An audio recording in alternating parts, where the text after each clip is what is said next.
Talks series. On behalf of the team at Menterprise Africa, we are delighted that our list of participants from various parts of the continent have joined us today. My name is Daisy Atino. I am the Multimedia and Communications Lead at Menterprise Africa. I will be your moderator for today's session, in which we will host Ken Kiunga, a Google News Initiative Teaching Fellow for Sub-Saharan Africa. Mr. Kiunga will share with us about the Google AI tools that are designed to make our work easier. During this session, our trainer will focus on equipping participants with digital tools for verification, data-informed reporting, and storytelling.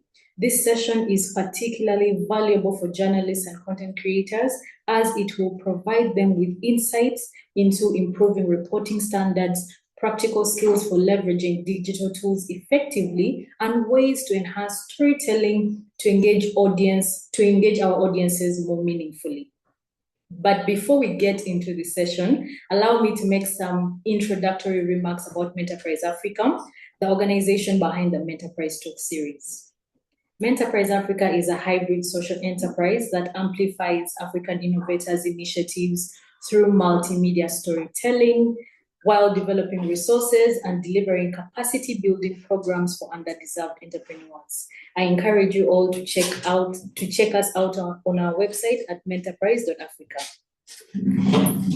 Through activities like this monthly Menterprise Talks, we aim to create a consistent platform where entrepreneurs, innovators, and technology leaders share their practical insights, lived experiences, and actionable knowledge with people in early stage entrepreneurship and entrepreneurs also with growing businesses.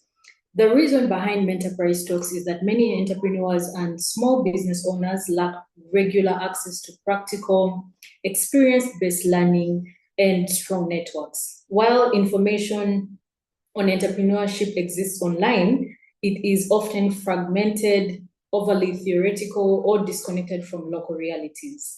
And so by combining talks, panels, and market activation, Menterprise Talks is trying to move beyond conversation to community building, visibility, and income generation for entrepreneurs.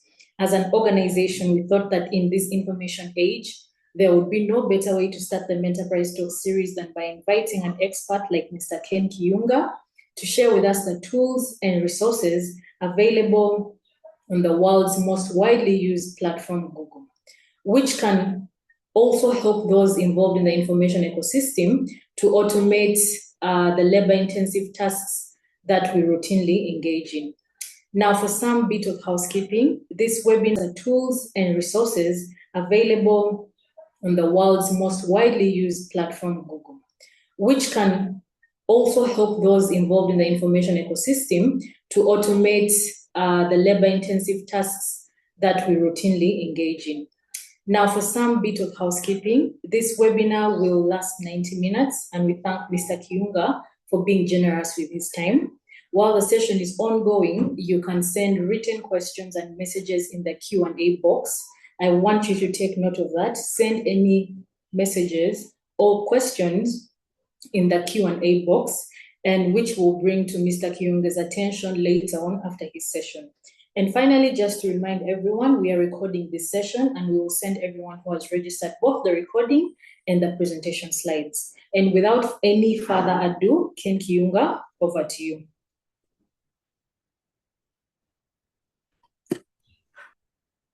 Thank you, Daisy. I hope everyone can see me and hear me. And thank you for having me. Thank you for hosting me. It's a pleasure to join, although it's online, but it's a pleasure just to join you. So Ken is my name. I'm based in Nairobi, Kenya, and I am a GNI trainer, so Google News Initiative trainer. I'll share my screen so that we see if we can view my screen, then we'll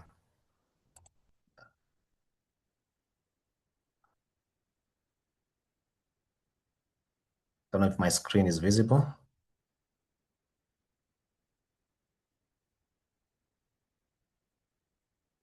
All right. Okay, good. Thank you for having me, Daisy, and it's a pleasure again to be here. So today we'll be looking at two AI tools that probably most of you are familiar, or at least you have heard about them. but just a bit of background on myself. I have been a journalist working for different media houses here in Kenya for slightly over 10 years before I joined Google News Initiative 4 years ago.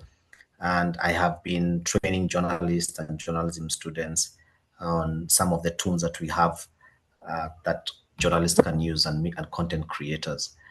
I'll be showcasing some of the tools. So it's Gemini and Notebook LM for today. And we'll be having some examples of how you can use these tools. What are some of the features that are contained within Gemini and Notebook LM? And also at the very end, we'll have a QR code where you can scan with your phone, or I'll send a link on the chat, or Daisy will also share that. It's a feedback form, which is really useful for us just to see how we can improve on this offering. But let me just kick it off with this slide, and I hope you can see my slide as it's moving. So Google exists to organize the world information and make it universally accessible and useful. And this is the core mission of Google 25 years ago. It is as essential as it is now, even in the age of AI. And this is where the convergence of Google and the media industry converge. So the media industry exists to, again, organize information, create content, make it useful, and make it accessible. So that's why we are so invested in the media industry, to see how we can work together, either through providing these trainings and also providing the tools that this journalists can use. A bit of GNI, or Google News Initiative. What we do is we advance the practice of quality journalism through training, through tools. We strengthen and we work with the commercial sides of businesses to strengthen their business models, and we also cultivate a collaborative global news community. We are probably one of the organizations, global organizations, that are quite invested in the media industry. We promote events where people come together and just discuss some of the issues that are facing the industry and see how we can come up with solutions together. So when it comes to AI, we are our mission really, our approach to AI is making AI helpful for everyone. And helpful for everyone, it also includes journalists, includes editors, includes content creators, anyone who has an interest in AI and learning. Then we want to make that experience useful. But specifically when it comes to how we approach AI, when we're dealing with the media industry, we want to engage users with new AI experiences. And I hope today, this afternoon, we'll have that experience, maybe have a hands-on experience on some of the tools that we have. We also want to give publishers control over their content. And also we want to see how we can fight misinformation together. In the age of AI, this has been something that has been a concern, and we are also working very hard to see how we can provide these tools and resources responsibly and give that control also to the publishers. So we'll start with Gemini for news. I'll give a quick overview of Gemini. If probably you have used Gemini or any of these chat functions like ChatGPT or any of these tools, so it's quite similar, but there are some differences that you'll as we move along, you'll see some of these differences.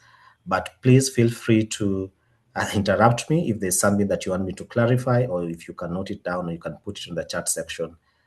Daisy will be able to point it out. But I want us to have just a quick overview of Gemini, and just how you can make the best use, especially of chatbots, and then we'll get to the features of Gemini and how you can utilize Gemini for news. So first thing is, how do you access Gemini? You can either have the Gemini app. So if you are on Play Store, you can go to either Play Store, or if you're using Android or iPhone, you can always get that as an app. So you can get it as Gemini. If you do not want to download it, or if you probably want to test it right now, you can go to gemini.google.com on your phone or on your laptop. So you'll be able to get the browser version, gemini.google.com, and you'll be able to access, and you can quickly start, using it. And some of the exercises, some of the tools that we'll be looking at today, you probably will have to get into the tool to experience it, to see how it works. I'll try and give some exercises as we move along so that this training is useful and you'll be able to come out with, an understanding of one or two features of Gemini or Notebook LM. So when we think about Gemini, we want to, we think about it in three ways and how useful it can be. If you remember, our approach to AI is to make it useful for everyone. It is to make it relevant and to make it practical. So we want to see how we can ignite creativity. So if you are a content creative or a journalist, you want to use Gemini to find the spark or pursue hobbies or new skills or ideas and plans. And we'll see how you can do that. Creating captivating images for work, play, and anything in between. You want to use Gemini to boost productivity. So whether it's to drafting content or proofreading or getting real-time knowledge from Google Search, Maps, and YouTube. And you also want to unleash your potential. So you want to use it as your sidekick or your assistant. So so that you focus on the real work that only you can do, and that's the way we approach it. So make it easy for you to do your work. One of the most probably critical things when you think about Gemini or any of these prompts, AI prompts, is AI tools, is prompting. And prompting basically just means a set of instructions or questions you provide to Gemini so that it gives you back the information that you're looking for. And this is so critical because the quality of your prompt, the quality of your question will determine the output. And the better your prompt, the better the results. So if you want really good results, then you craft very good prompts, you provide the context, and I'll give you more information on how to do that. But there are three ways you can approach prompting. You can create prompts from scratch. You can build on prompts as you go, or use questions and ideas to go further. So creating prompts from scratch just means, whatever is in your mind, your answer, you're asking these questions. But again, the more information you provide in the prompt, the better. You can build prompts as you go. So you can provide just basic information, you get results, and then you refine that prompt as you move along. You provide more information, more context, because probably you're not getting the information you really want. And the fourth one that is not here that I usually even mention is that you can ask Gemini to give you a good prompt. That is like the basic, like you can start from there. For example, you are a business journalist and you are looking at to cover probably the impact of the elections or something, or the oil discovery, and you're not too sure what kind of prompt you want to have. You can ask Gemini, can you provide for me, I'm a business journalist, can you provide for me a prompt that will give me the right content because I'm covering XY subject within this country, within this period. And then it will give you a prompt, and then you can refine that prompt. So that's like reverse engineering, if you put it that way. But when it comes to prompting, there are some skills, or what we call some ingredients that you can use to get better output. The first one is what we call a persona or a role. So you specify the role you want Gemini to assume. For example, I am a sports journalist, or act as an entertainment writer, or act as a sub-editor, or act as videographer. So that's a persona or a role. So you're telling Gemini, this is the hat I want you to put on. And by doing that, you are already aligning the results towards that persona or that role. Why is this important? It's important because if you do not provide that persona role, it might give you, answers as an analyst or as someone who's just curious about that subject.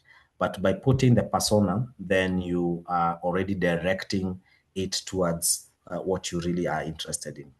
And then the second one is tasks. So what is the exact task that you want Gemini to do? So you clearly state what you need help with. So you break down complex requests into smaller parts. And this can be anything from, for example, you can say, the persona there is, I am a lifestyle writer, and I'm looking for 5 story ideas to work on this week about Kampala and lifestyle and entertainment. So that is the task. You're looking for story ideas, and now you break it down. And then we move on to audience. So audience is, you define who the content is for, to tailor the responses.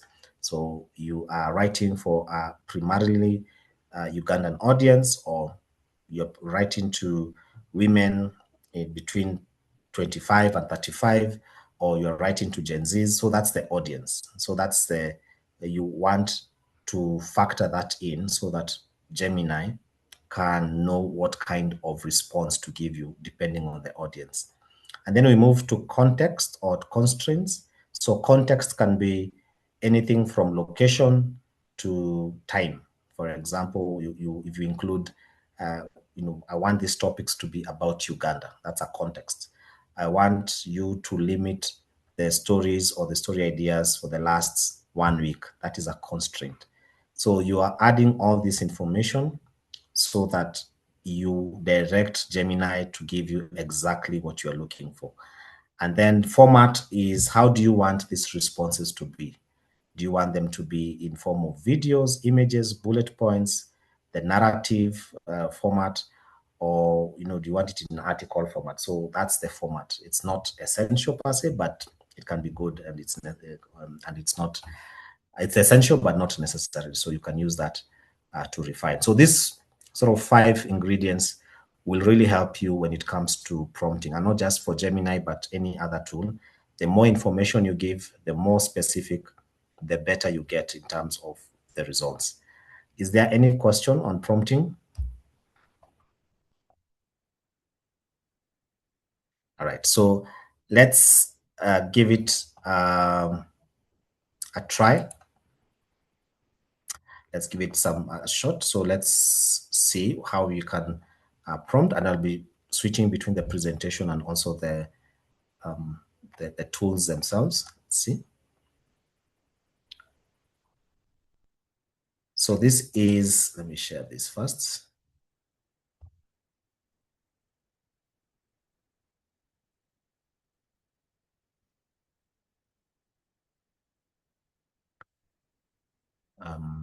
So let me not assume everyone has used Gemini. So let me just go to Gemini. Let's see, so that you see how to start prompting.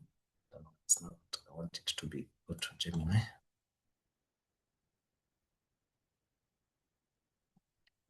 Okay.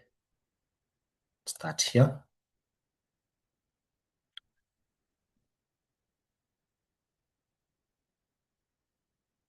So I hope you're seeing the change of screen.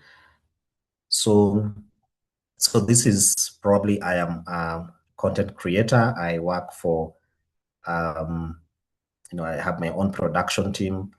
I write on travel, for example. I have videos on travel, travel in Uganda. So let's start with the first one. Here is the persona. So I act, you can say either I am, or you can say act as. So it works either way. So act as travel content creator based in Uganda. And then that's the first part. You've already given it a persona or a role. Then the task. It can be continuous, or you can put a full stop. I am look for 5 story point video features, video ideas I can create ahead of the Easter Easter holidays. So that's the task. And then we move to the audience. Primarily for Ugandan, for professionals, for students. Okay, can just say for students and professionals looking for long holiday vacation ideas, something like that. And then the other thing that you can also do is, I've already put the constraint. The constraint there, the context is Easter holiday, the long holiday and the Easter holiday spring. Yeah, so I've put for students and professionals, so I've narrowed down the kind of audience I'm looking for. And then I can include videos and images in the story ideas I can use for inspiration. And then you can add other constraints, provide locations, both affordable and high-end locations. So you can see I've provided a lot of context for that prompt. So you can see the kind of information I'm getting. Here are 5 video ideas for your travel content targeting students and professionals in Uganda. So there's the video idea 1, Easter escape budget, friendly adventures around Kampala. So you can see the content there. And then you can, it just gives you a breakdown of the content and the target audience. So this will be for students and young professionals looking for adventure without breaking the bank. And then the call to action, which I actually didn't give it, but it has added that call to action. There is tag a friend. And then the second one is more of a luxury Easter gateways. And you can see the places you can visit, the places you can create content around. And then the third one is more adventurous for hiking and other experiences. So you'll see it gives you, a variety of options that you can consider. So for you, it's now up to you to what would be possible to do within a short time, or what will align with your content strategy. But anyway, I want just to show you this example, just to show you the ingredients of a good prompt. So the prompt really will determine kind of output that you get. And in fact, all the features that we have that I'll be showing you today will be more of how do you use prompting to get the best out of the features. So that's why prompting is very important. All right, so I'll give you 3 minutes to come up with a prompt, and I can see my network probably is unstable, so I'll switch off the video. I hope you can still hear me and see that I'm having some problems with network. Can you hear me? Yes, Ken, we can hear you. Okay. There are 2 questions that are relevant to this prompt topic that I wanted you to address before we moved on. Yeah. Yes. All right. The first question is from Zuelethu Dlamini.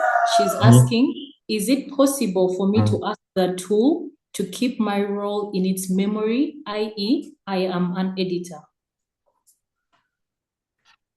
Yes. So one of the features that I'll be showing you allows you to have a prompt that is standard, that you do not need to create a prompt from scratch. And I'll show you that. It's called Gems. For Gems, you just create one prompt, and every week you just need to say, give me ideas for this week. It already has saved the prompt and your role and all those information that you have. So that's a good question. We'll be coming to that in a few minutes. All right. For the second question, it's attached to when you had presented on high quality prompts. the part about context and constraint. So Janet Hard is asking, can you spell out what you mean by entering sensitive information and what you mean by safe to do so, i.e. are these private or public?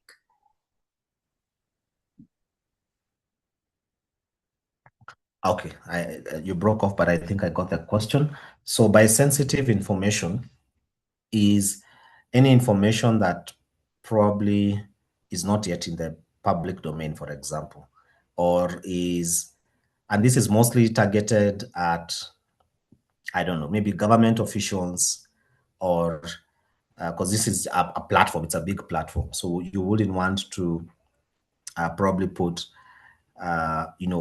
like, for example, photos of, children here. Not that they will be used badly, but you want to ensure that, you are using it for something that is more professional and also for hobbies, if I can put it that way. And the reason for this is just to ensure that, in case, in the unlikely event there's a data breach, that your information is still safe. But I know there are many people who have used this tool, like for example, they upload their financial statements, like bank records, they upload it and they ask some of these tools to analyze where they are making wrong decisions, or to analyze their spending habits, and that's okay. And I've seen many people use that just to analyze that. It's just that anything that probably you might feel uncomfortable if it came to the public limelight, if maybe that makes sense. But what I know, Google takes seriously the data of users, and any data that you use here, it's not even used for training, because they have this huge database for training AI tools. But any information that probably might be very similar to government information and stuff like that, I think that's what probably they mean. All right, thank you, Ken. We can move forward. That question? No, there is no other question.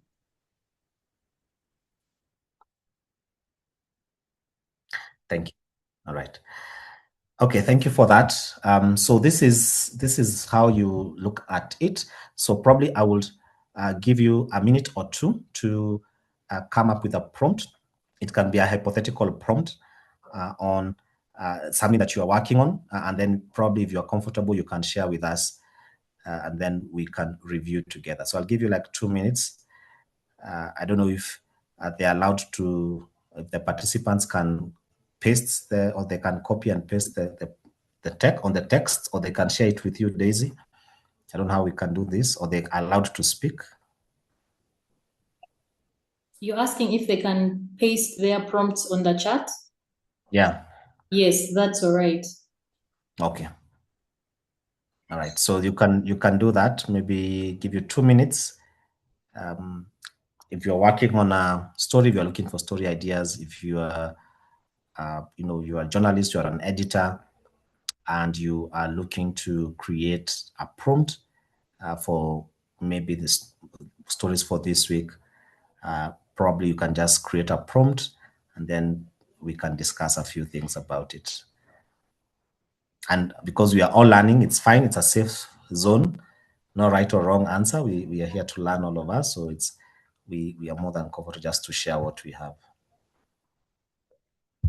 All right. I would also like to speak to the audience and encourage everyone to either share your questions or thoughts on the chat, or to unmute and speak to Ken directly.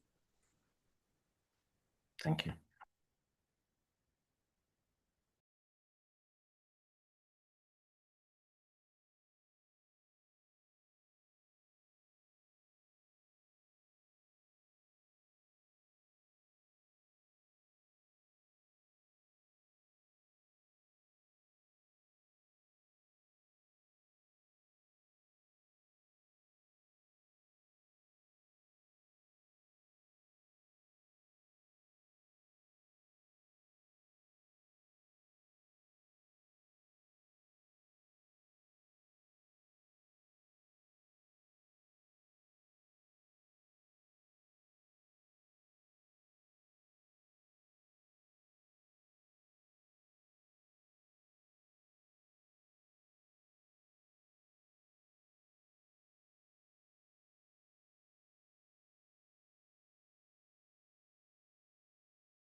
anyone is ready, they can share their questions or their prompts rather.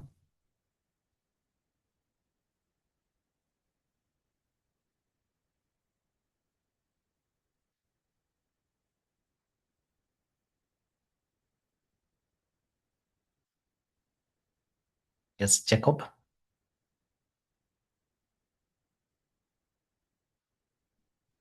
You can unmute or you can put it on the chat. Jacob, go ahead. That is disabled.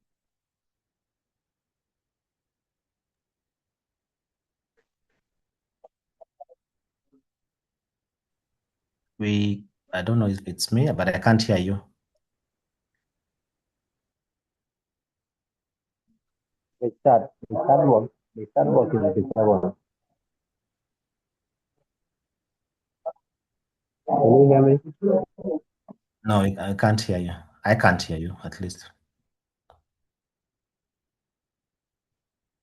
Yeah, barely. It's like you're breaking. So if you check your network, or you can, if you can put it to the chat also.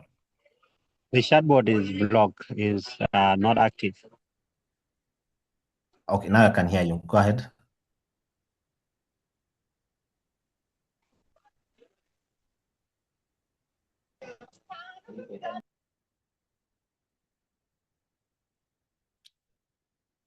Okay, as Jacob is sorting the audio and anyone else who's able.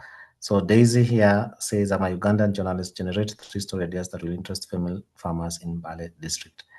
This is good. So there is the persona, that's the role, there's a Ugandan journalist. The task there is to generate 3 story ideas. The audience there is female farmers, and the contexts or the constraint there is Mbale district. So thank you, Daisy. This is good. Anyone else who wants to give it a shot?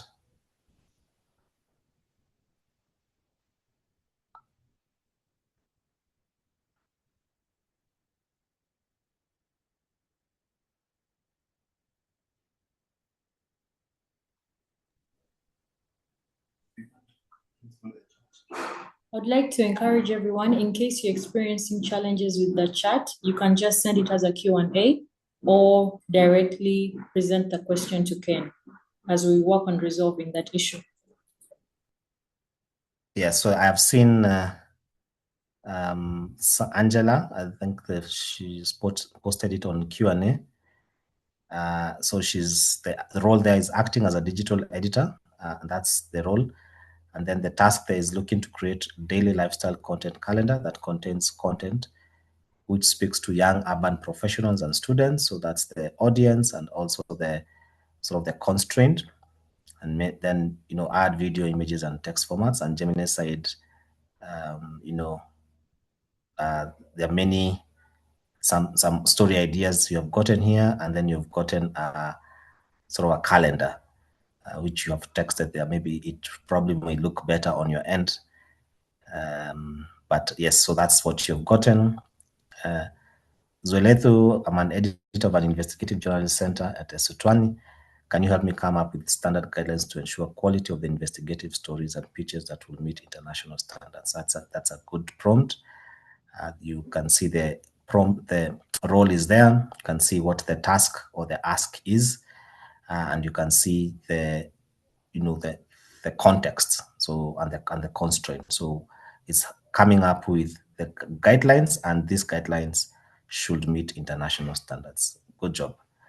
Thank you, everyone. I hope as you're doing the prompts, you're also seeing the responses, and you can always refine your prompt once you see the response and you feel like, I didn't want this, or I want to include that, or you want something to be refined. You can always go ahead and refine that on the prompt. Okay, so again, quickly is to create persona, have a task, very essential. What you want it to do? Break it down, smaller context. If there's audience, then you include the audience there if you need to. It doesn't have to be always that there's an audience, and then have contexts and constraints. Okay, and then there's the format also. So this is another example here. This is suggest fashion and lifestyle topics. So this is a good, okay, it's a prompt, not the best, but you can make it better here by saying act as a highly experienced fashion journalist. That's the persona. And then suggest a pitch for a series of evolving fashion industry stories. So that's the task. Then the audience here can be Gen Z men and women in Kenya or in whichever, Uganda, whichever country or whichever place. And then the contexts or restrictions, content should be original for a demanding and well-informed group. Then you can include videos, images, and profiles of leading and upcoming fashion designers. Yeah, so that's the format.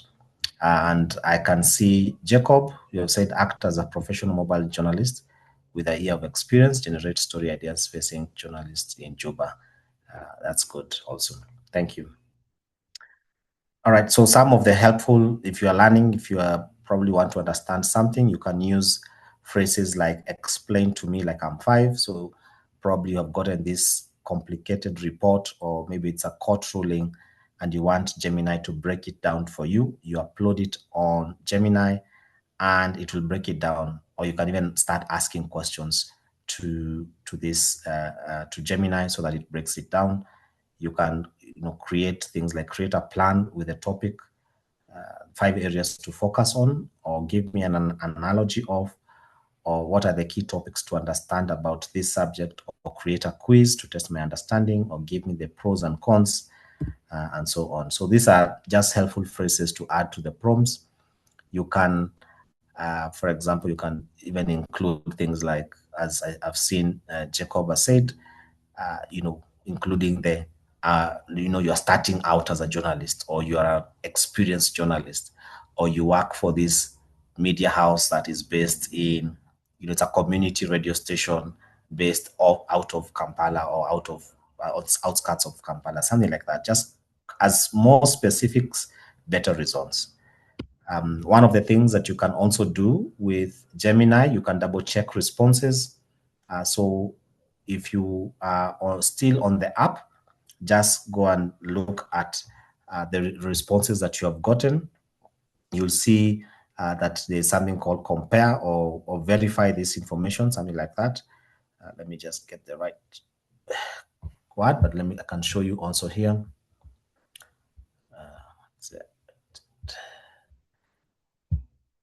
Here, down here, if you come here, click on here, you'll see double check response.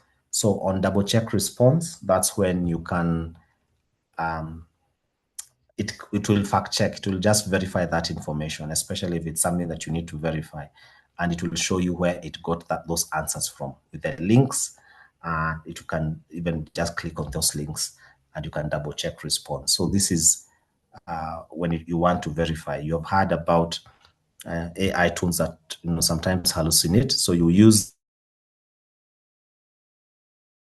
response to be able to find information that is verifiable, and it can show you that it found content similar to this on this page on this website, so that you can sort of verify that information. But there are other things here. If you do not want to read the text, you can listen to the response. You can export this text to Docs, Google Docs, or you can put this in a Gmail, or if there are any issues, you can report the legal issues. All right, so let's see what else. So let's now go to the features themselves. So that's like just setting the foundation on what you can do with Gemini. So let's go to the features. And now we are done with the prompting. But again, as I said, the prompting is the foundation of, making the best use of these AI tools. Yes, the recording, I guess, will be shared and the slides will be shared later. And probably you can just liaise with Daisy for that. All right, so let's start with deep research. So deep research is a tool it's a feature within Gemini that helps you to create very in-depth reports. By Gemini will just browse hundreds of websites on your behalf, think through its findings, and create insightful multi-page reports. Ken, can Yes. I interrupt you briefly? There's a question from Colin that I wanted you to address before you moved further. Ken, can you hear me?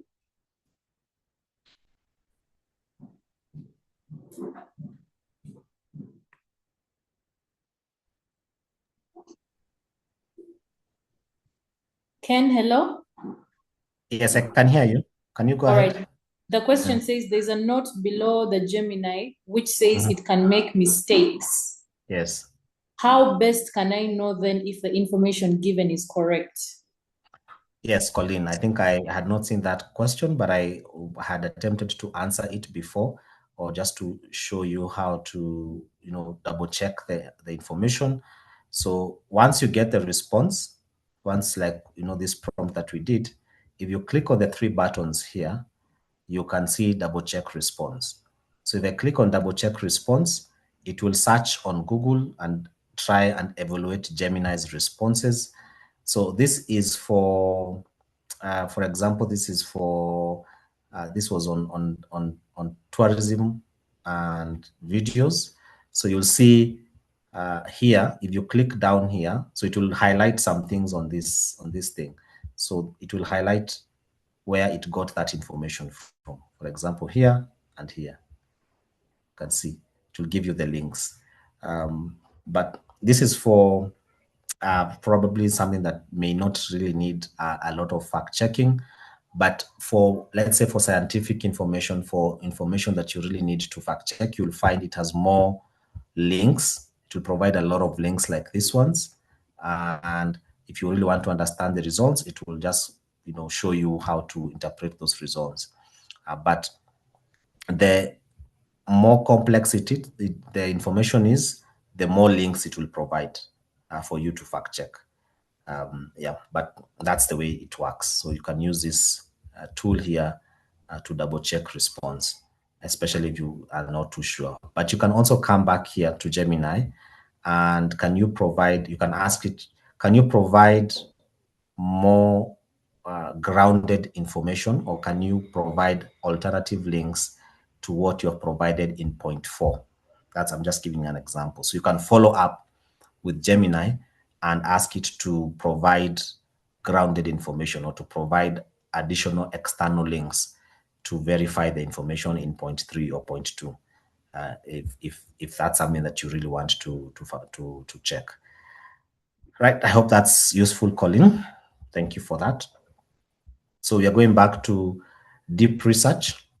So for deep research, as I said, it provides, it can give you a lot of reports, can give you in-depth reports, and you can use deep research to do anything. But I'll just give 3 examples in the context of media. You can use it to research advertisers. So you can generate a report on all of the potential advertisers in a particular market or industry. You can build instant expertise. So with deep research, you can generate a report with everything you need to know about the topic, and then you can turn that topic into a podcast, or you can monitor your competitors. So you can, generate a report to just understand the competitive, landscape of your industry. But again, you're not limited to these examples. I'll show you how to get to deep research. We'll generate a report together, and you can, again, just go back and generate this at your own time. But for deep research, it's when you really need in-depth reports. You really want in-depth reports about something. So let's see how you can do that. So let's go back here.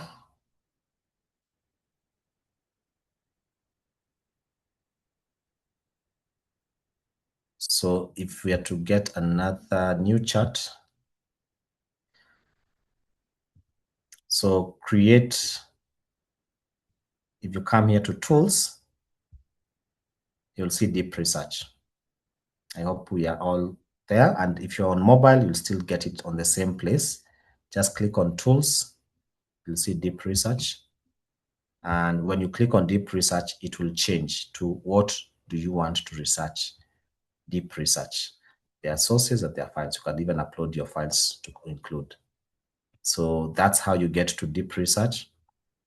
we can do a deep research. It takes like 10 minutes, so we can leave it working in the background and then you can come back later, but I can show you a few examples. So I hope everyone is on deep research, the section for deep research, so that we do it one together and you can choose any topic. Let's say I want to do deep research on what are the oil prospects in Uganda and the potential economic impact. Let's just start with that. I will come back. I want to put it that way before we get to the prompting, the full prompting I've shown you, so that I show you how to go about it. So let's just start with that, and then you submit. So the first thing that deep research does, it gives you a plan. It does not start with the research itself. It gives you a plan of how it's going to do this research. So it will tell me it's going to explore these kinds, the areas, so Albert and Graben and specific projects like Tilenga and Kingfisher.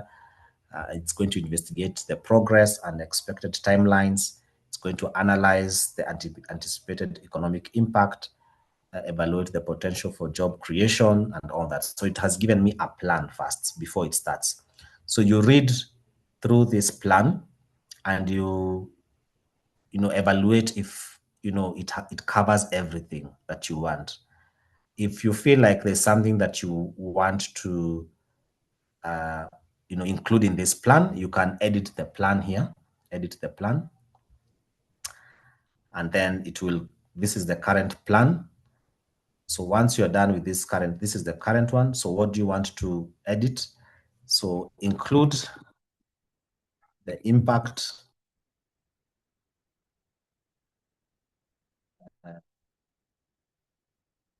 of oil,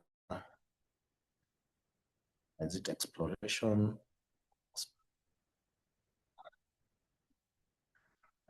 and the benefits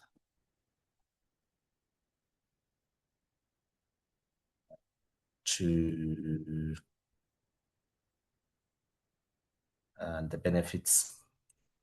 the wider East Africa, to the wider East Africa region.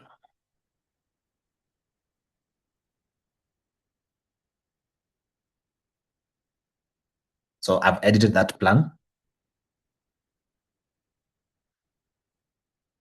And now it will amend the plan. And thanks for that note. That didn't know that there are more people who have joined us from South Sudan, South Africa, Eswatini, and Zimbabwe, and Kenya. So I'll try and expand the examples. I thought it's a Ugandan audience. All right, so it has edited the plan. Now I can start the research. So this will take a few minutes, and I hope you are doing it on your end. You can see the way it's going about, so it's starting the research, it's showing me the thinking. I'll come back to that. I want to show you something, a report that has already been done, so that you see what is available. So you can see the way it's working. It's giving the plan, it's showing where it's researching. Sorry. All these websites have been researched, and this can be done in a matter of minutes. So let me look at something that has already been created, so that you see as we wait for that to be created. But I hope you're also doing it on your end and you're creating a report. So let me share with you a report that has already been done. So this is a report here. I hope you can see it. I gave this prompt: acting as a newsroom product manager, generate a report on how a small medium newsroom can leverage generative AI to boost productivity and improve efficiency. So the first thing it did, it gave me a plan. I read through the plan and I said, okay, I want you to include, I edited the plan include examples of how different news organizations are addressing the legal and ethical issues related to the use of Gen AI in the newsroom. So it included that edit in the new plan. And after a few minutes, I got this report. It comes with the date and the time. And then this is the report. And you can see it's very detailed. I hope everyone can see the report. So this is the report. It gives me the executive summary, and you can see how much information it has. So from different kinds of points of usage of AI, and also giving me examples. For example, here, when it comes to augmenting content production and distribution, it tells me that there are some pilot uses, like the New York Times. It has used this to,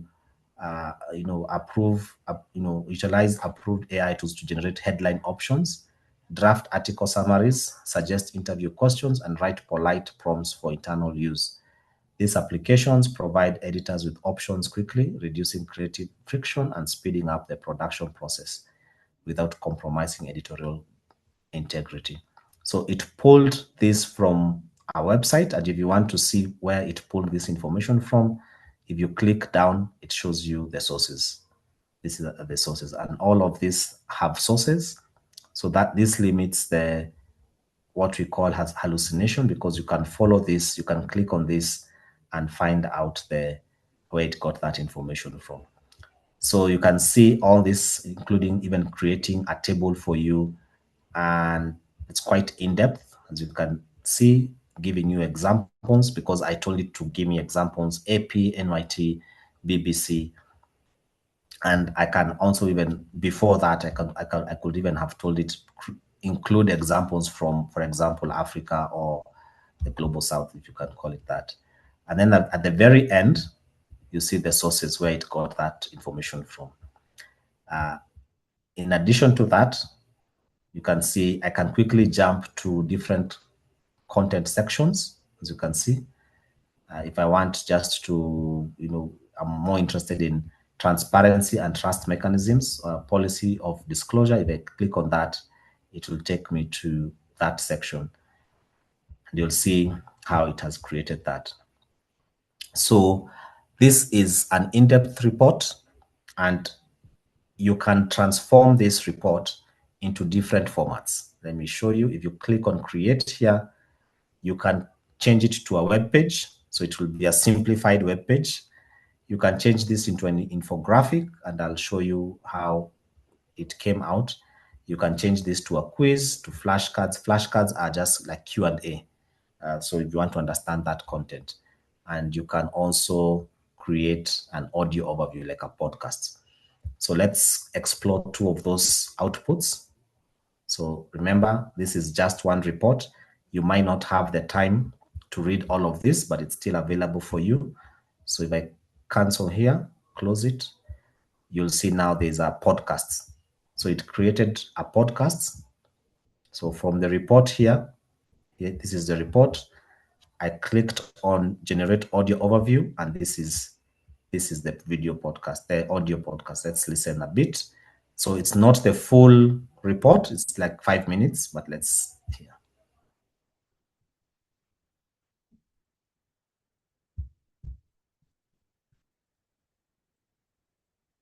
Let me refresh this. Just listen for 30 seconds or so.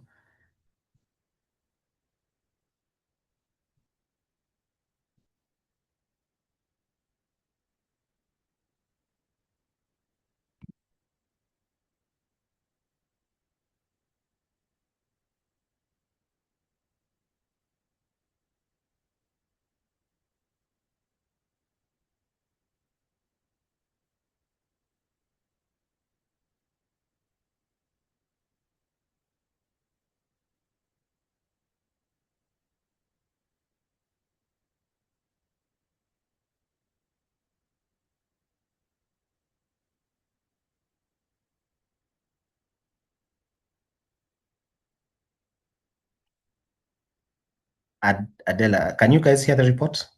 The podcast? Adele says, I think he can't, you can't hear. Is anyone else? Daisy? Not yet. I don't know how to, because my audio is on. Let me see.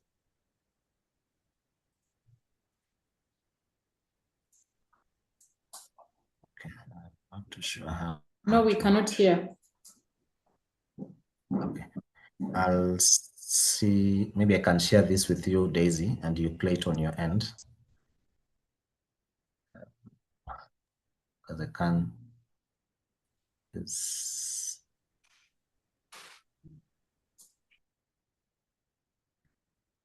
I can put the link here.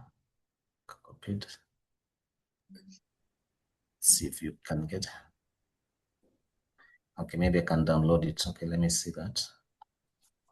But I think it's the audio part, because on my end I can hear it.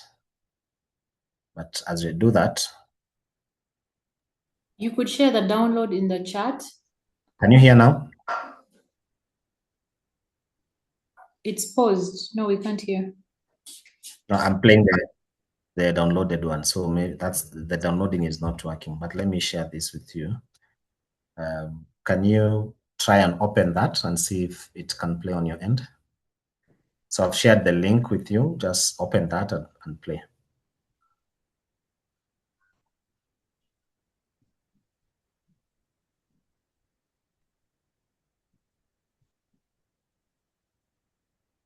Daisy, you can try it.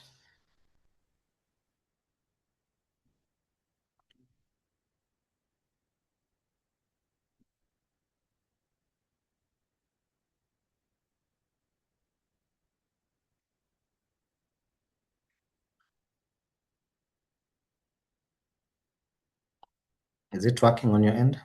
Anyone who has been able to open that link?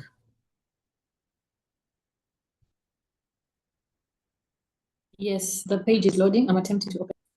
Okay.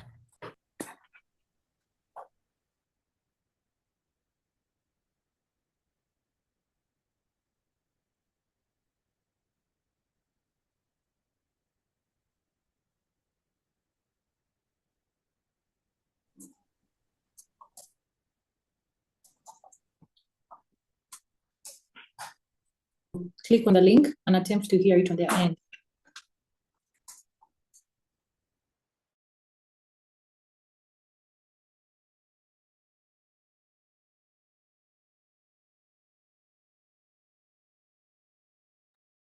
I think there's an internet issue, but I've shared the link. Just look at the chat, on the webinar chat. I've dropped 2 links. They're the same.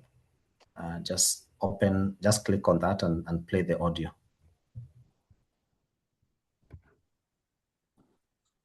Tabu, the link is on the chat. Just scroll up, you'll see the links. Joycelyn, I'm not too sure what I can do on my end. I've switched off the video. I'm sorry if there's feedback. So the link brings us to the report. Yes. It brings us to the main report. Is there a way you could drop the audio? Yeah, that's I shared the audio itself. Okay, let me see if I can share the audio. Because that's the audio. I think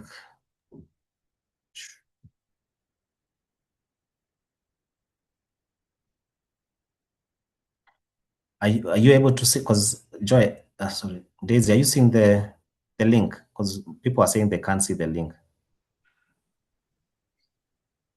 Let's reshare it again on our end. Okay. This We are says it again on our end. Okay, I need to share it with everyone. That's it. Okay. Thank you for that. Is it now visible?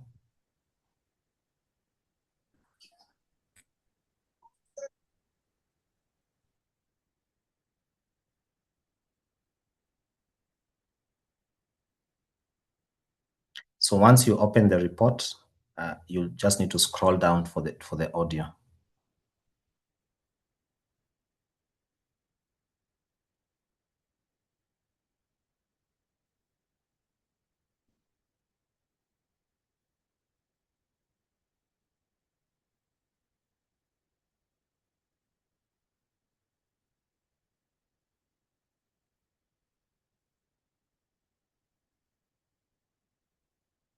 Okay, so usually maybe it's the connection that can't, because normally when I play it, everyone hears on the call. But now that you have it, you can try and play it.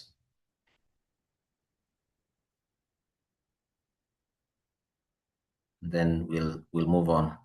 As you do that, I'll also want to show you how, we got an audio, but also here you can also get the infographic. So for those probably who had missed this, when you open the report, here is open the report. When you open the report, to get other, ways of, creating other formats from this report, you come to create here. Create. You can create a web page, an infographic, a quiz, flashcards, or audio overview. Now, if you close this, you'll be able to see what you have generated. This is an audio overview, but also here there's an infographic. So if I open this, you'll see the infographic, and this infographic is based on the report that we have produced on how small and medium newsrooms can leverage AI, generative AI. And it gives you the preview, so you can see this is the infographic. You can see it as it is, including the sources and the main issues. You can share this infographic here. You can share it, or you can copy the content. But if you have a bit of knowledge of the code, it also gives you the code. Here's the code.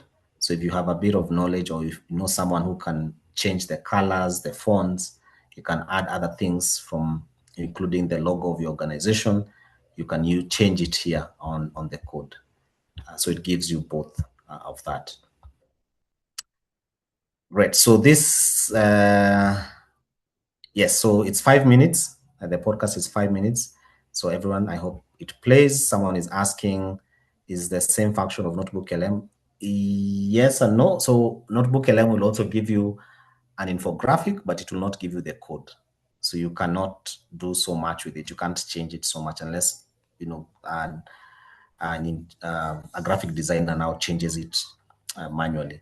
But for Gemini, it will give you both the code and the preview, and you can download this. That's the only difference.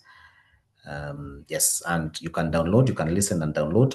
Now you can create your own sort of podcasts. You have your own report, create a podcast and download that podcast and then upload it to your site, and your audience can follow through.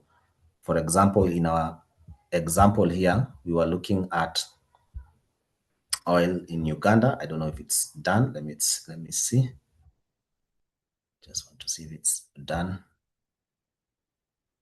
Is it? Okay. Still working on it, so still processing. But once you have finished that report, then you can do a story on oil in Uganda and mentioning all those things, and then you upload the podcast. Abdulraham, you're asking, can I make a more customization to the podcasts?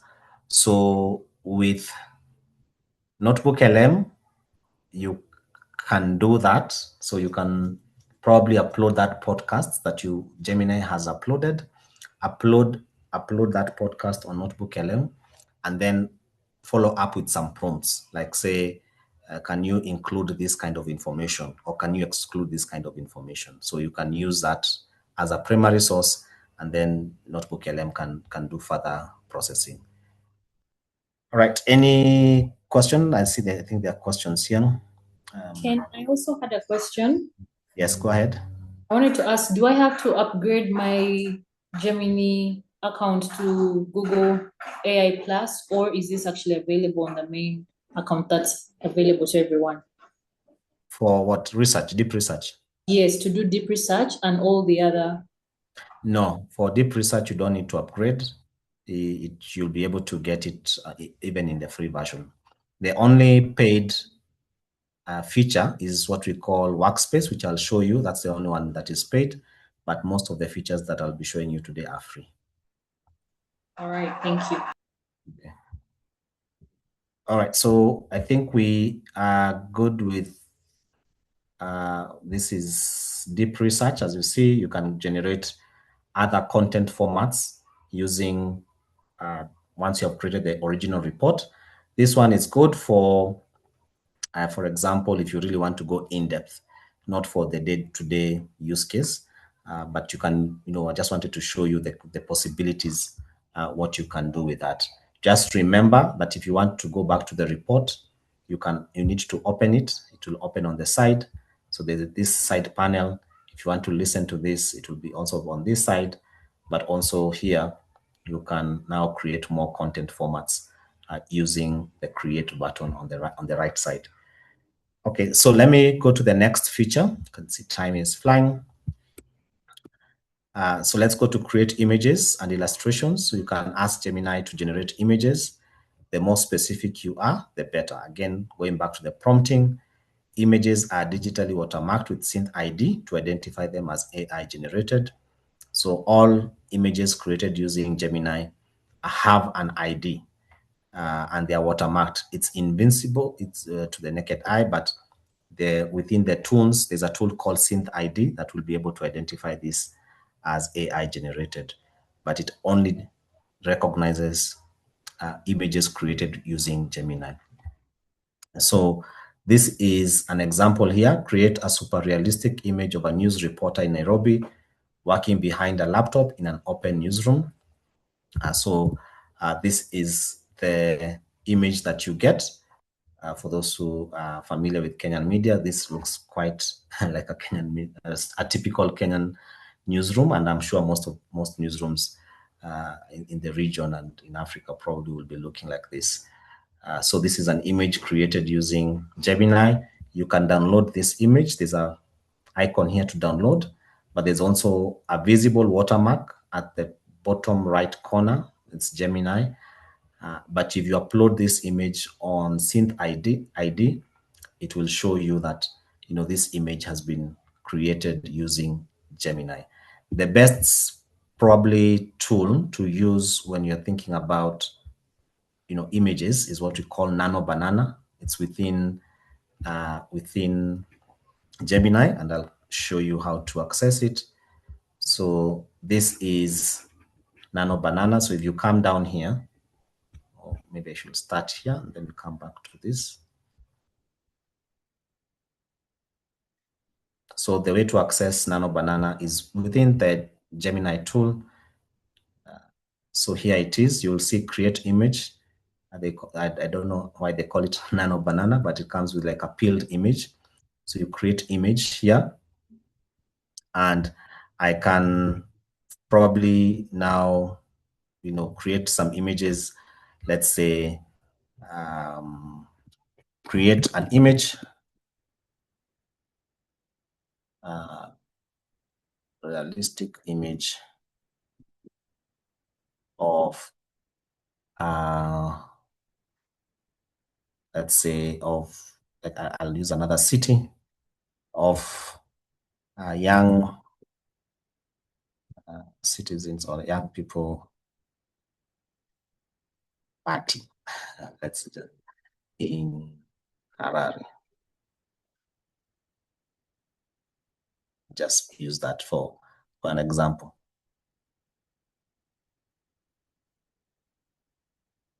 So that's Nano Banana. Let's see if it will come up with something that is realistic. Not too sure. Someone in Harare can confirm, but that's what we've gotten. What it does, what it tries to do, the background, it tries to create the skyline that if you're in Harare, probably you might identify some of these buildings so that it's more realistic.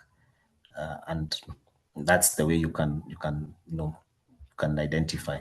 You can refine these images by, if you have some photography skills, you can say, for example, add more soft light, things like that, so that you will be able to see what you're getting. How many images can you create with free version? I think it's 5 per day. If I'm not wrong, it's 5 per day. Can you upload your own image? Yes, you can upload your own image and ask it to add something, image, like you can edit, you can use Nano Banana to edit some your own image. For example, the example that I've had people use is like you can upload a selfie and tell Nano Banana to change your hairstyle or to give you a look. There's someone I had, she was saying she uses Nano Banana as her personal stylist. So they will, she uploads images of herself and say, I have a dinner and they are looking for, the theme is Africa business or something like that. Can you dress me with Africa business? And then Nano Banana will give ideas, and then she will take that image to her tailor, and her tailor will, do an outfit that looks like that. So it is really what you do. It's limited to your own imagination. Or if there's a hairstyle that you are thinking of doing and you do not want to actually spend money, or you are scared how it will come out, you can upload a selfie and then you can tell Nano Banana, change my hairstyle to bright yellow, something like that. And then, before you actually do it. Yeah, so that's the Nano Banana. I can show you a few more examples. Here is a busy health facility with long queues. So it has provided this. And then I go ahead and say, I want it in a city or town setting.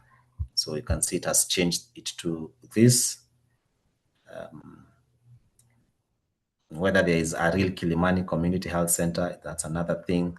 Here's an image of a busy market in downtown Nairobi. So you'll see, you can recognize some buildings there. This is one on Kenyan supporting the Harambee Stars, the football team. So you'll see, you can be able to see the jerseys. It's either red or white. Yeah, so really depends on what you want to do with the images. Any question on Nano Banana on images? Yes, Ken, I had a question. Yes. Some AI platforms, when you upload your photo, anyone's photo, and then you request the AI to maybe edit, maybe improve bright skin tone or eyes or whatever, some of them reject, saying they don't have consent and it's just not a good practice. I wanted to ask if that's the same case with Gemini. I have not encountered that before. I think the ones that are limited is especially when any images related to children, to underage children, that is sensitive, so it might not accept. But things that, for example, I don't know, skin tone, I've not had that before, but I can inquire about that if that's an issue, but I've not come across that. I have personally used it. I've even added like dreadlocks on my hair, and it did a very good job. So I have added like spectacles or a goatee to it, and it did a good job. So I'm not too sure about that, but I can ask about it. But the best thing is for you to try it on your end and see if there are limitations to that. Good. Okay, so let's move on to something else. So the other thing that you can do with images, not just super realistic images, you can also have like abstract images. So for example, if you do not have an image that you want to demonstrate, for example, cross-border trading between the East African countries, and you just want to show some images with, abstract images with some numbers flowing through the borders, you can give that description on Nano Banana and it will be able to give you that. So it's more of like an infographic. You can actually create an infographic using Nano Banana by depending on the prompt that you give it. Another alternative, which I actually, someone tried it today. I was training another team early in the morning, and someone uploaded like a page with numbers and asked it to, create an infographic using this, the numbers that are here, and it was able to create an infographic with that. Amadu, you are saying some of the cameras we use have poor quality photographs. Can Gemini improve them?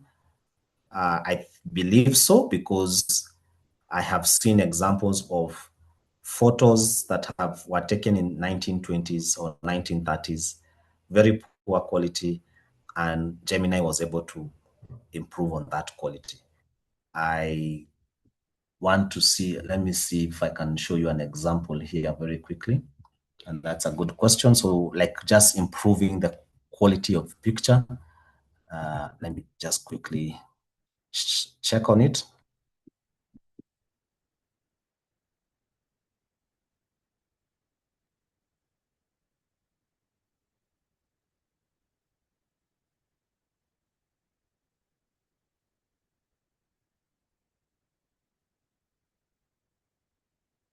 Let's see. Yeah, so this is, I'm not sure if it's Gemini, but let's see. Yeah, so there, I'm looking for the exact photo, but this is one photo here that sort of restored using Gemini. So you just upload an old photo and it will try and improve on that photo. You can see there are many others that are like that. And if you go online, you will be able to see some of the prompts that have been used to improve the quality. And I can see there are already questions on the ethical values, the ethical use of that. Yeah, so there are many questions around that. But one of the things that probably we encourage is full transparency. If you have used an image that has been created with using Gemini, it's the same principle you would use by crediting someone who has taken that photo. Like, that's ethics. That's a good standard to use.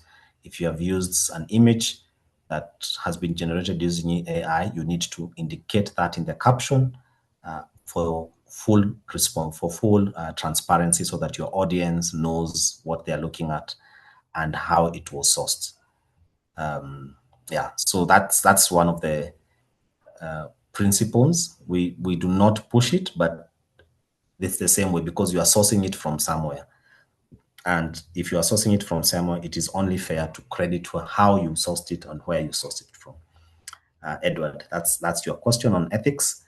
And because this is something that is already ongoing, things are moving very fast and at a rapid rate every day. The ethics around it, the standards around it are being created as we move along. And some of these ethics and standards probably might have to be discussed within your own newsroom. You have to be coming up with them as we move along. Okay, so let's move on to GEMS. Build custom AI expert with GEMS. So you leverage the power of Gemini customized to your needs by minimizing repetitive prompting and focusing Gemini on specific tasks. So this is the question that was asked earlier. What can you save a prompt so that you do not have to do this prompt every single day or every single week? And this is the answer to that. So this is why we call GEMS. And I'll show you how you access it, how you create a gem. But let me just quickly run through this. So you can choose from pre-made gems or you create your own. So there are gems that are created here. And for example, for a writing gem, you are an editor and you want to have a specific way articles should look like. Like, for example, you have received articles from the field, from the correspondents or your journalists. You can create a gem so that they either use it before they send it to you, so that it aligns to your editorial standard or it aligns to your writing style, and then they send it to you, or you have that gem. Once they send that story, you upload it on your gem and it rearranges it in line with your editorial policy, so that you are only left with the work of flow, of the logical flow of the maybe the fact checking and all that. And I'll show you how to create a gem. So let's go back to let's go back here to, I hope we are back to, let me show you first this. We were creating this report, Uganda's oil, regional East African impact. So this is the report. You can see including tables, and then you can export this to sheets. It has sources. You can see all that, and the sources down here. So you can create, maybe let's create an infographic, and then we leave it creating as we move on to gems. So how do you get to gems? So click on the menu, on the top left menu, and come to gems. Now that's gems. Gems is here. Gems is here. Click on gems. And you should see something like this, gem manager. So all these are pre-made gems. So these ones are pre-made. So you don't need to, you can click on it to see how it looks like. Let's see one like career guide. This is a pre-made gem. You can use it if you want. So there is a gem on how do I prepare for a job interview. So if you click on this, it will open, and it's a career guide, and this is the instruction that you have given it. So if you are preparing for an interview, you do not need to create this from scratch. You just type, for example, I'm preparing for an interview for an editorial job as head of editorial in my company. And then it will just pick that, all this information, and it will prepare you for the interview. But let's go back and have our own gem. Show you. Go to gems. So the way to create a gem is to click on new gem, and you'll see this interface here. So let's say you are a tech journalist based in South Africa. So you want to create a gem, tech top five stories. Let's say that. Description is tech story ideas. So that's a description. Just give it a description so that you, because you'll have many gems, you just want to distinguish between other gems. And then now you give, this is where you put the prompt. This is where you put the prompt. I'll give you a very quick, like a basic kind of prompt. I am a tech editor based in Johannesburg.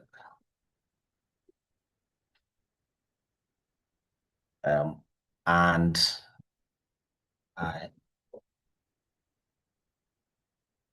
I'm looking for, and I am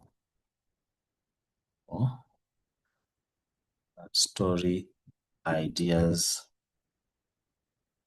to publish, to write, and publish every week.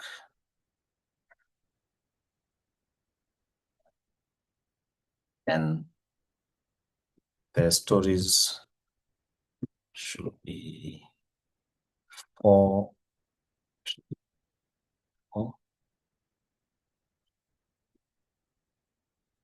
I'm looking for. There are 5 stories per week.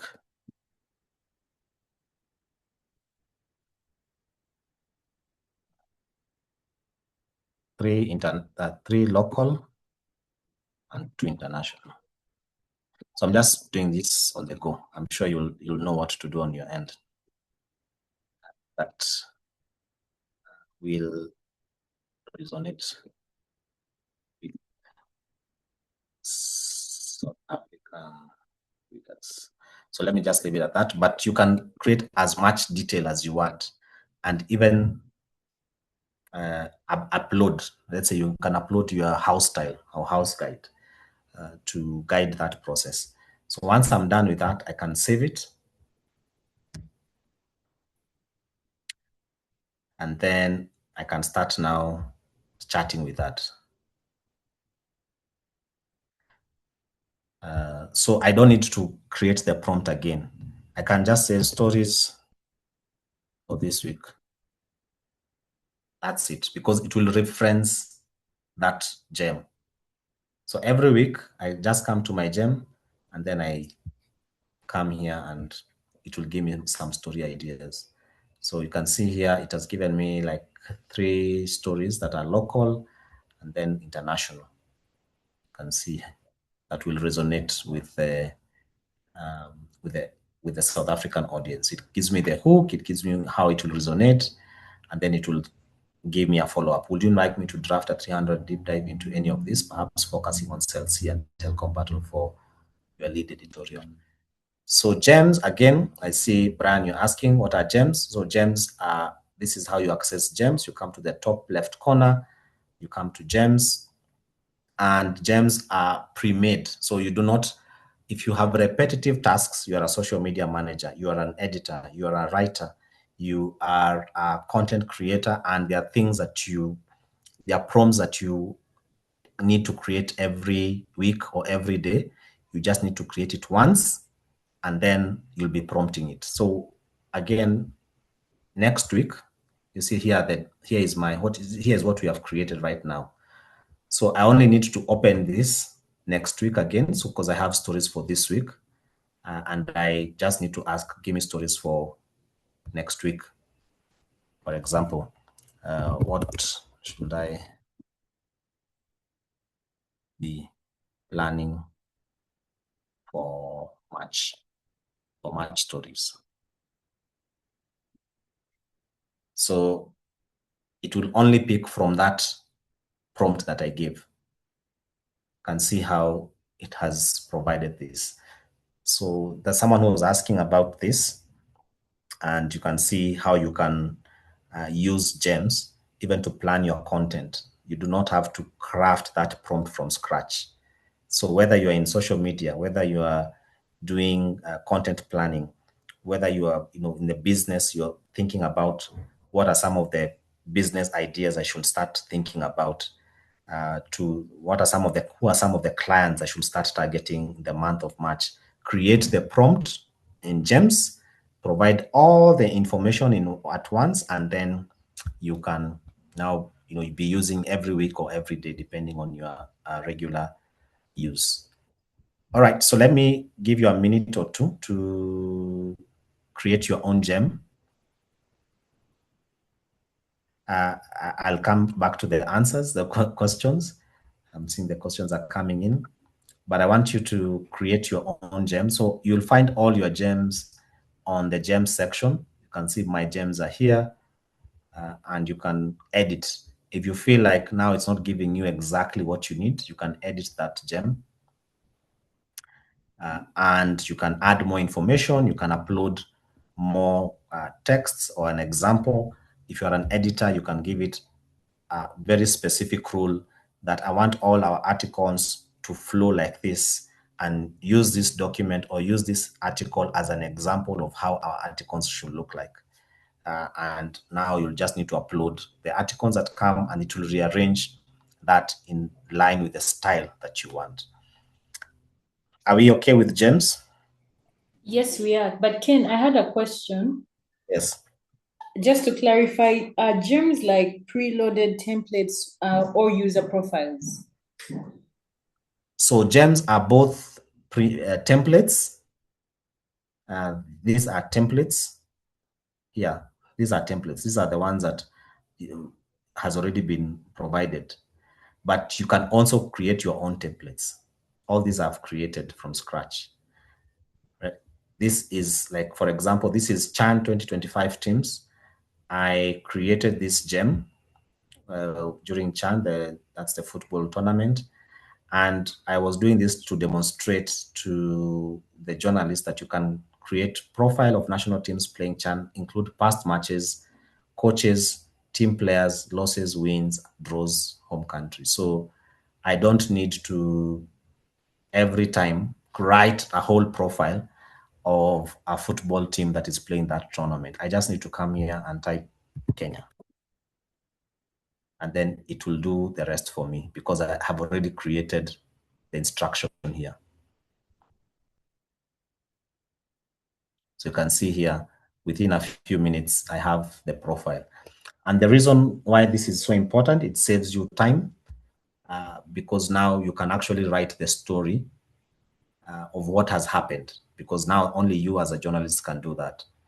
What is happening. And then if you want background information, you just quickly create these gems and then you type the country and then it gives you some background information because this is useful also for for the audience to understand the background. So gems is both pre-made and also you can create your own. As I said, you can always come back here and edit that gem. Yes, Gladys, you're asking, as professional journalists, where do we stand since AI is doing everything? Should we term it as a threat to our work? I may not be able to answer fully, but what I heard is your competitors, our competitors as journalists will be, not the AI tool itself, but journalists that know how to leverage these tools. Journalists that will be able to, content creators that are able to take this tool and completely supercharge their work, that they have become almost masters of prompting and knowing what features to use when. So of course now, because it will not do the work for you, but once, if someone knows how to leverage these tools to their own advantage, then they will be ahead, including newsrooms that are not seeing this as a threat, but they are seeing it as an opportunity.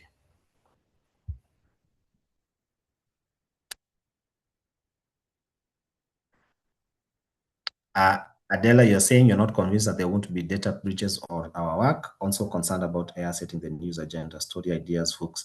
Yeah, those are legitimate questions. And that's why you, as a journalist, as an editor, you don't, blindly use these tools to completely take over your work. You use it to complement your work.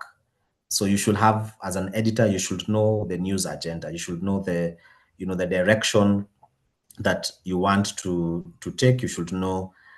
So you use it just as a guide or as an assistant, because if you are fully dependent on it, it may not have the context. It may not have the understanding that you have as a journalist, and that's why you use it as an assistant. It's the same way when the search engine started, when Google started. Of course, people will be saying, you cannot, trust search. And for sure, of course, there's so much information that is out there, but it came to a point where Google search became like you are searching for information, but it is you to know how to use that information when it comes. Yes. Daisy, you're asking, yes, we can end in 20 minutes if that's possible. I know there's a lot to cover, but we can always schedule another time. So I'll present for the next 15 minutes, if you allow me, and then the last 5 minutes we can do Q&A so that we also save on time. So that is GEMS, and for me, really, it's just to show you what is possible. Ken, Yes. Ken, sorry Yes. to interrupt, but there's a comment from Janet Hard. I don't know if you saw it. Okay, yes, I'm seeing it now. If we didn't write it ourselves, how can we be sure of the credibility of the information and that it was not So if you did not write the content itself, how can we be sure of the credibility of the information? Yeah, so that's why I was showing you earlier on there is a way to, I don't know if it's fact check, but verify that information, because ideally it should give you the source. Where did it get this information from? And I showed you how to, double check the responses so that it shows you where it got that information. But also you can prompt Gemini and ask, are you sure about point 5? Where does this information come from? Can you provide the sources? So you can continue the conversation and prompt that information, and it can provide sources, including links to where that information was sourced from. So that's why even when I give you these examples, I'm only giving you from from a brainstorming point of view. But as you saw, when we looked at the report it produced on oil in Uganda, you could see where it got all the sources. You could see the sources, where the sources were sourced from. And it is sourced, it is cited within the text, and also as at the end where the information came from. Yeah, so I think that's the way we can. But again, you saw down there, so Gemini can make mistakes. And that's why we say you should not completely fully trust it. It's something that you use it as an assistant, as something that you can do side by side. And then you're asking, it is NB reflect? NB, please clarify what is NB reflect that in your. Yes, I think so. Yes, it is important. Yes, it is important to cite, to attribute, because this is at the core of journalism, and that's very true. You need to cite, you need to be very transparent on where you got that information from. And it's very possible, again, just to prompt further and ask for citations and ask for sources. If sometimes you may even come back to you and say, I did not find corresponding information in regards to this statement. And again, that is all well, because it's part of the prompting and part of the discovery that we are talking about. But thanks for that, Janet. It's an ongoing conversation. We probably should continue having that conversation on the sidelines. But let me quickly just show you a few last features on Gemini, and then I'll touch on Notebook LM, and probably can have another session on Notebook LM. I'll come back to the question. So for GEMS use cases, so style guide, you can train a GEM on your news organization style guides, examples of your writing style, article scripts, and build a GEM that will edit your journalism based on your style and standards. That means you probably will be faster in terms of the output, and you'll have already trained that GEM to align to the tastes and to the language of your content. And then you can also have a GEM for headlines and summaries, so you can quickly generate headlines, social media descriptions, teasers, and other summaries of your content by creating a GEM with a style and specification for each usage. You can even have a GEM for internal research that would pick archived stories, enabling journalists to quickly find relevant past articles, quotes, or context for their current reporting. Again, I usually say you can go back to Gemini, the basic prompting on Gemini.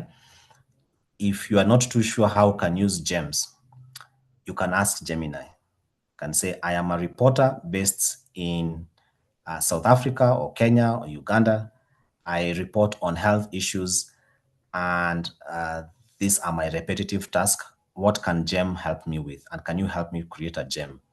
And it will do that. It will give you some tips on how to create a GEM, and even give you some starting text to put on that GEM as a description.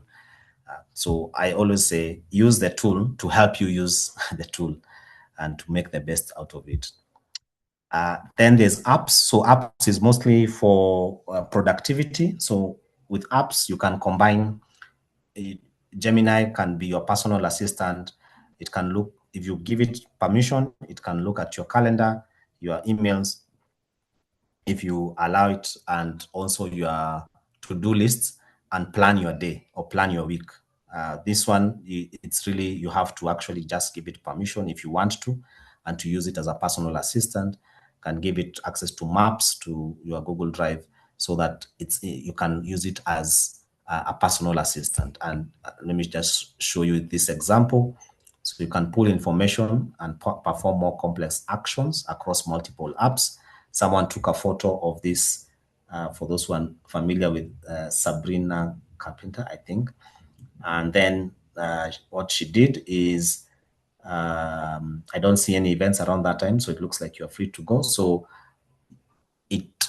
from this image, she was able to know the closest location where this artist will be performing, and then the app was able to compare that with the calendar to see if there is any conflict on that particular time.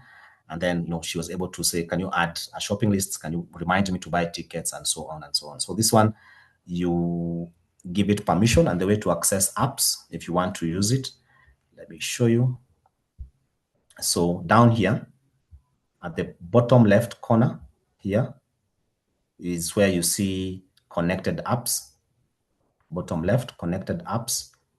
And if you click on that, you can give it access if you want, but by default, it does not access. So you only give it access if you want to, so that for ease of work and to connect all these apps together. Then can go to the next one. This one is the one that I was saying, it's the only paid one. So if your organization has Workspace, Google Workspace, you'll be able to access Gemini within all these Google tools, including Gmail, Google Docs, Google Sheets.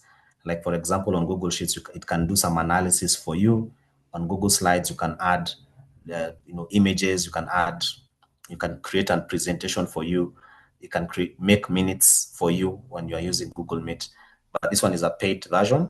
But if your organization uses Gemini or Workspace, then you'll be able to access this.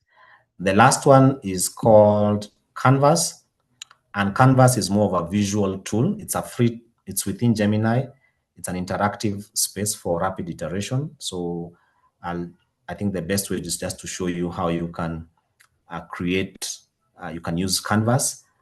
For example, this one here, you upload some minutes, and then you can upload, for example, like an audio version. You have gone outside, you have done your interviews, you can upload on Gemini, and it will show you, it will give you a transcript of based on the information that you have given it. And then you can edit within the tool itself. As you can see here, it will give you these functions to edit the response, and you work as you move along. But another way you can use, let me show you here. Canvas. Here is an example.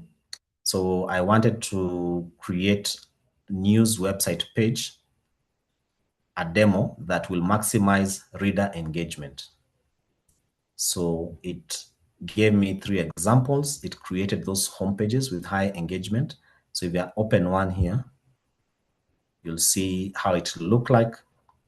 So this is for visual. So it will show me, if you want to maximize engagement on a website, you can have a trending now here. You can have a subscription model here, and then you can have your featured story on this left side. So it gives you a visual example, and there are different types you can see. So this is within the article itself. You can see how you can add these sharing buttons, and they're sticky, so they do not move. So it's easy for a user to share that. And then at the bottom you have comments, and you can also have a video player within the content. And then if it's for category, you'll see it also has. So it has given me some examples of how I can structure my website to maximize on reader engagement. but also it gives me the code. So if I want to use any of this, I can just copy this code. And if I have a bit of knowledge of code, I can change the color, the features, and a few things. All right, so that's it for Gemini.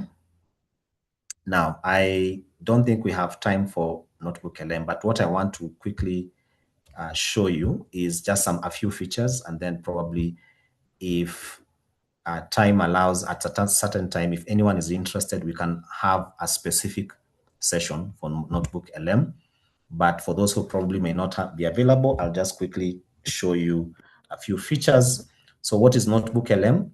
Notebook LM is primarily for research.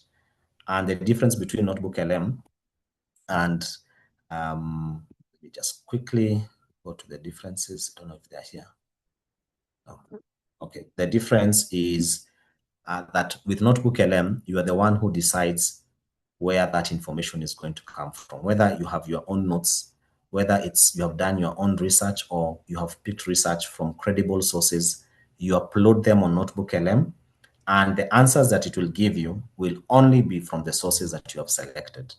So that's the difference between Notebook LM and Gemini. So you upload your sources, whether it's documents, notes, or files. You can even upload an audio file and it will transcribe. You can upload a video, it will transcribe.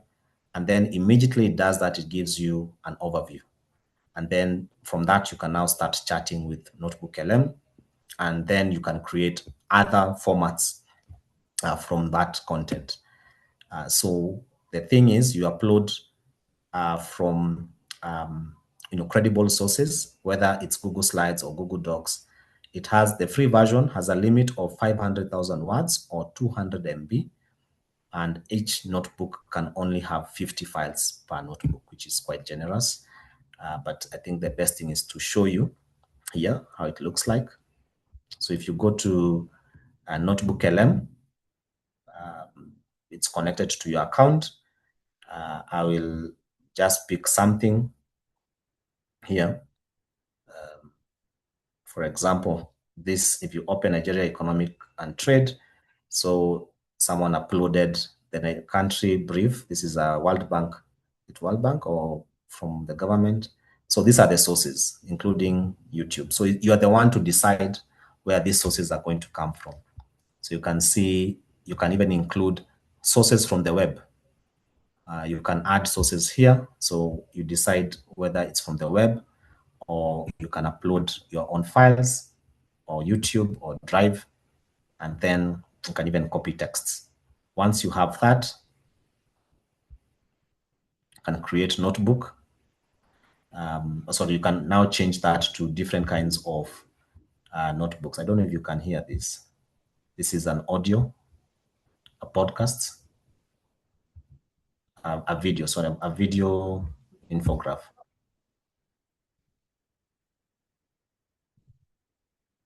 Can you hear that? Okay, not yet. All right, so yeah, so that's what you can do with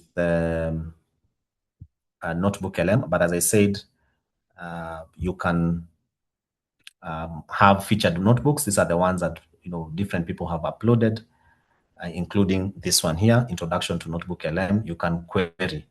You can ask all these questions if you want to understand Notebook LM. It is within the featured Notebook LM.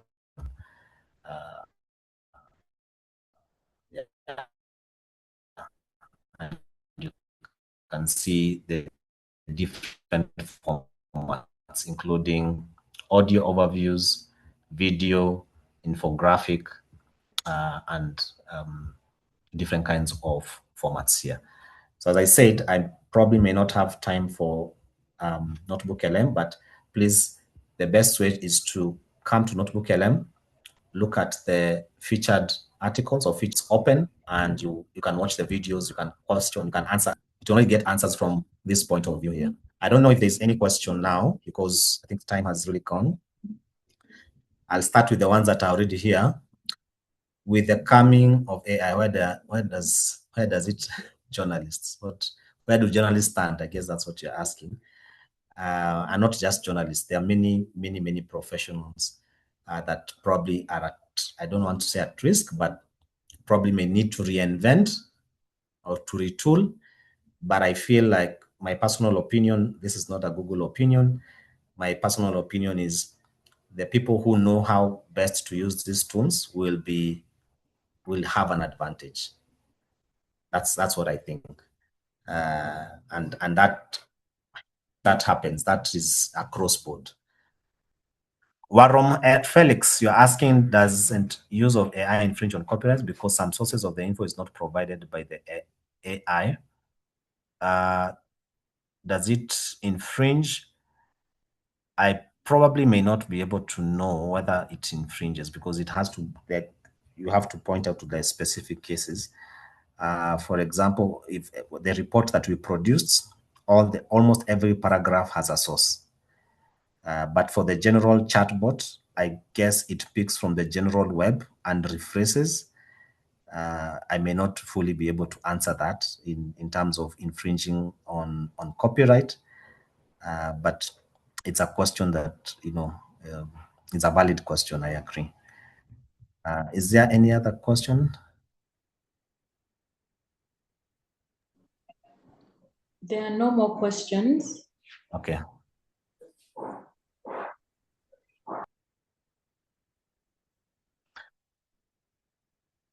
Yeah, but I have noted the questions. There are some I can't answer. It's way beyond my level. But they are very valid questions, especially in regards to privacy and the credibility and also the copyrights. This I'm just noting them down, and then I'll just forward them to the people who can answer that. And if they're able to give me an answer, maybe in our next session, I'll be able to provide the answers. Brian, you're asking, is Notebook LM free? Yes, it's free. There's a free version which you can do a lot with it. Is there an app? I think there's an app now. I think there's an app. Let me ask. It's a good question, and that's a good demonstration. Does Notebook, as we wait for more questions, does Notebook LM, or is there an app for Notebook LM? Let me see.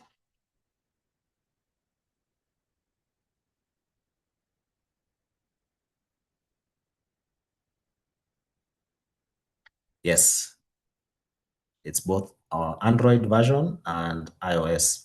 And you can see as it's giving the answers here, you'll see where it got that answer from. So it only gets the answers from these selected sources. So if I click on this, and it's a good way to demonstrate, it will show you how to source. So if you are working on not sensitive, like you really want to ensure the credibility of that information, Notebook LM will be a better bet because it will actually provide you with the sources, and the sources are filtered and sourced by you.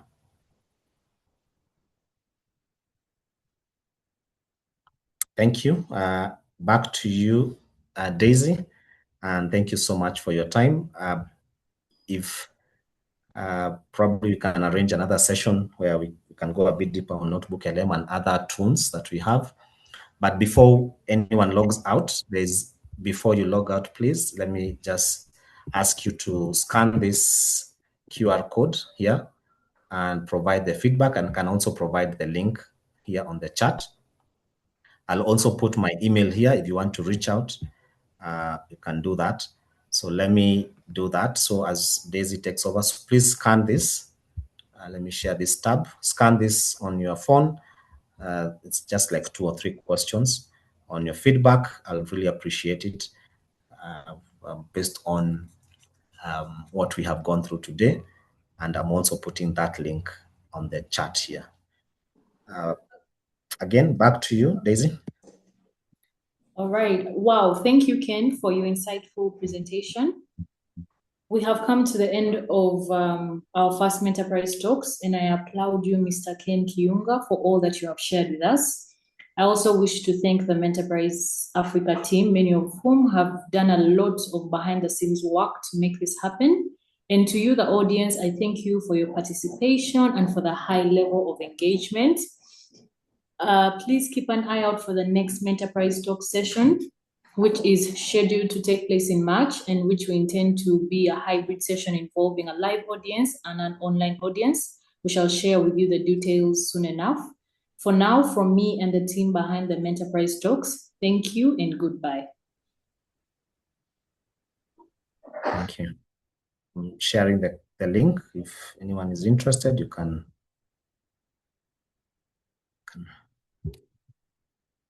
just do that.